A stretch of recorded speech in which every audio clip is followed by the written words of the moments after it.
என்னடா என்ன பார்த்து உனக்கு தெரியாது. என் அப்பா உடனே சொல்ல போடுவேன். கையை விடுமா நீ.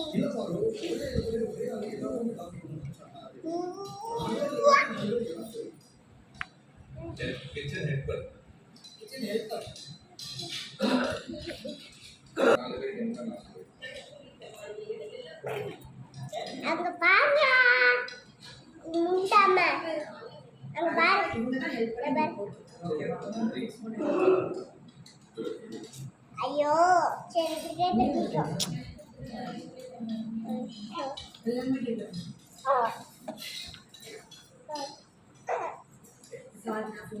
திட்டு பாட்டி உனக்கு தெரியாதுன்னு நினைக்கிறேன்னா என்ன பாட்டி உனக்கு தெரியும். நான் உண்மையா அடிச்சுடுவேன்.